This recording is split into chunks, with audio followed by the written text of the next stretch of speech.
Greetings, Journal. So, 2 weeks ago, Amy's stepdad died of a heart attack, and last night his friends put on a tribute concert for him. But not just any kind of tribute concert, it was a heavy metal tribute concert. It was more like a rock and roll variety show.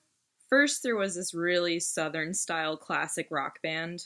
It got all the grandmas dancing. I mean, if you call air humping and swiveling your hips around haphazardly dancing, then yes, the grandmas were dancing. Okay, that was kind of mean. I was fine as long as they air humped away from me. But next came my favorite act of all, the blues band. There's this one middle-aged white lady who kept trying to air hump to All Along the Watchtower. She was not very successful. She eventually sat down.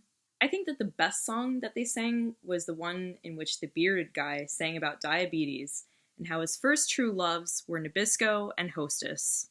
I think he and I have a lot in common. For a while, they weren't really playing anything, just kind of talking to each other, so I just did what my dad would do in those times. Free bird! My dad usually never wins that game, but they actually took it seriously and started playing Freebird. But after that band came the real rockers, aka a hair metal band with a Latino lead singer with really, really long hair. His hair was longer than mine. It's super metal. But that was when all the groupie grandmas came back to the front of the stage to air hump. And this time, the lady with the cowboy hat was air humping on Cody, Amy's older brother. He looked frightened. While I observed the little spiky thing pierced into his earlobe, I went up to him and I whispered, "Was she seriously trying to get you to dance?" He nodded really solemnly. Meanwhile, I noticed that the hair metal shrieking behind me started to form into words, and I somehow recognized those words, and they suddenly had this power over me. The whole band just started singing, "Bang your head!" At this point, pretty much everyone over the age of 21 was wasted. But still, Amy and I couldn't resist. We had to bang our heads. I was a little afraid that my hair would suddenly become ignited by a passing cigarette, but I decided that I would just get caught up in the moment. I suddenly started shaking my hips and then shaking my hair around.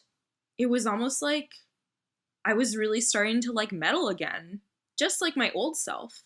I paused for a second to catch my breath, and I just happened to look over at Cody, and I realized he was looking at me. I didn't turn away. I just boldly stared back at him, and I suddenly felt this strong desire to hit on my friend's brother. So I walked up to him, and we started talking. "I suddenly just want to dance," I said. "I'm not going alone." He gave me the best pout with his lip ring.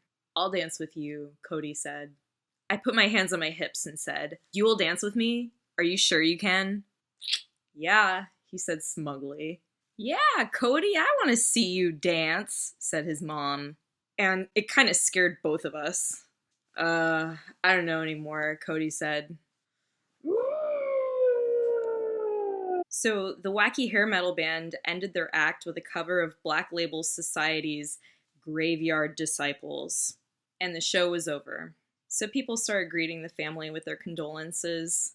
We were having so much fun that I almost forgot that this was kind of a funeral. I gave Amy a hug and I went outside into the fresh air to think about it. But when I went back inside, people were still in this celebratory mood. I beat Cody at a game of pool. I always knew that Cody was attractive. I've even seen him in his boxers. But last night, I think I developed a totally hopeless crush on my best friend's brother. Awkward.